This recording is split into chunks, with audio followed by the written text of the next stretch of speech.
Let me tell you something about royal love stories. Some end with crowns, some end with kingdoms collapsing. But in Tudor England, they ended with an executioner's axe. And at the center of this storm stood one man, Henry VIII, the king who married 6 women and sent 2 of them to their deaths. But here's the part most people miss. These weren't just tragic love stories. They were political landmines, court conspiracies, and the raw brutality of absolute power.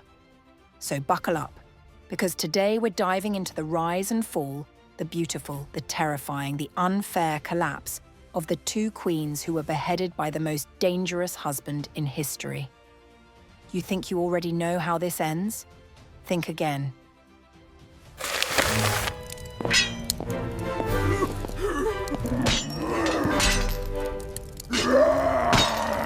Scandal? Did you hear? The king?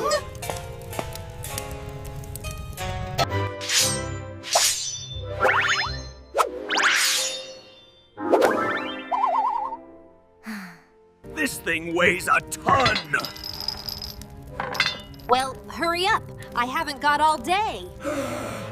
We accuse them of heresy and treason! The evidence is overwhelming. They won't survive the trial. Excellent. It is done. Told you so.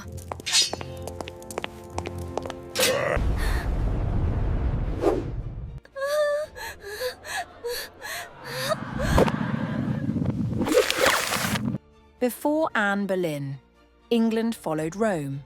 Before Anne, Henry VIII was married, loyal, and fully expected to stay that way. But Anne, she was fire-wrapped in velvet, sharp-tongued, brilliant, impossible to ignore. She didn't play the king's game. She flipped the board entirely. She refused to be his mistress. She wanted the crown. And Henry wanted her badly enough to break from the Catholic Church, rewrite the laws of England, and crown Anne his queen.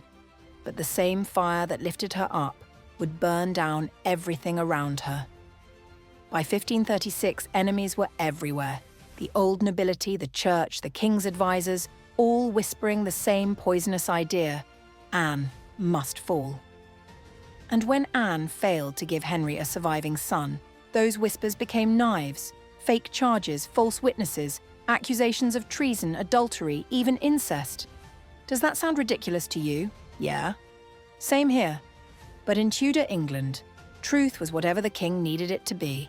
Anne Boleyn was sentenced to death, not by an axe, but by a French swordsman Henry personally requested, a twisted sign of mercy. When the blade fell, it didn't just end her life. It rewrote England forever and left her daughter, a little girl named Elizabeth, to grow up with the legacy of a mother murdered by the crown. But before we go deeper... You know what's wild? Anne didn't just lose her crown, and she lost it because she dared to think bigger than the world allowed.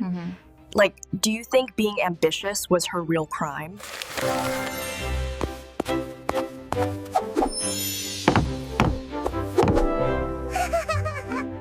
Look at this letter! It's treason! Scandalous! How dare you defy your king! Guards, arrest them immediately! Off with her head!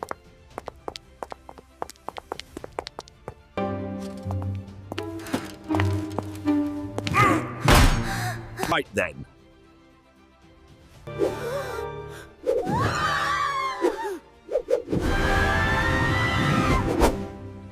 Treasury is empty, Your Majesty.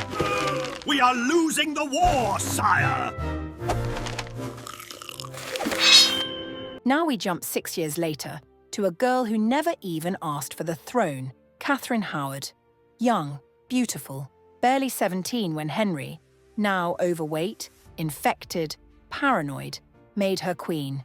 She wasn't ready for royal politics. She wasn't trained for survival. She was dropped into the deadliest court in Europe like a lamb among wolves. And everyone wanted something. Her family wanted power.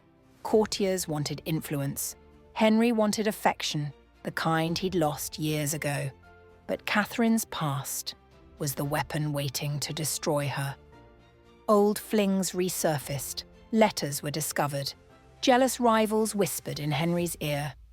And you know how the Tudor court works by now. One whisper can kill you. Catherine was accused of adultery, not proven, just accused. And that was enough. She was dragged to the Tower crying, begging for forgiveness. But mercy wasn't something Henry gave easily. At 17, she walked to the scaffold. She apologized to God, and then the axe ended her short, chaotic life. Her final words? Heartbreaking. "I die a queen, but I would rather have died the wife of a simple man." That's not scandal. That's tragedy. And right when the tension peaks. Honestly, Catherine's whole story feels like a setup. A teenager thrown into royal politics with no training? Tell me, do you think she ever stood a real chance? Let's get something straight. Anne and Catherine didn't die because they were guilty. They died because Henry VIII needed them gone. The real reason wasn't lust, wasn't betrayal, wasn't sin. It was politics. Raw, ruthless, medieval politics. Anne Boleyn died because Henry needed a new wife and a son, and because her enemies outplayed her. Catherine Howard died because her family pushed her into power she couldn't control. In Tudor England, the throne wasn't a crown. It was a battlefield. And women? They weren't protected. They were targets. But here's the twist. These two queens didn't disappear. Anne Boleyn's daughter became Elizabeth I, one of the greatest rulers in world history. The daughter of the disgraced queen built an empire her mother never lived to see. And Catherine? Her story became a lesson the Tudor court never forgot, that power given too young can destroy faster than any sword. Now, before we close this chapter, Crime. When you think about it, these women weren't villains. They were survivors in a world stacked against them. Would you have survived the Tudor court?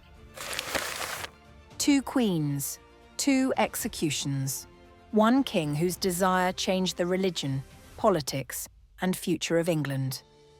And here's something worth thinking about. Were Anne and Catherine tragic figures? Or were they warnings, reminders of how dangerous unchecked power can be? Their deaths shook a kingdom. Their stories shaped history, and their legacy still whispers through the halls of the Tower of London.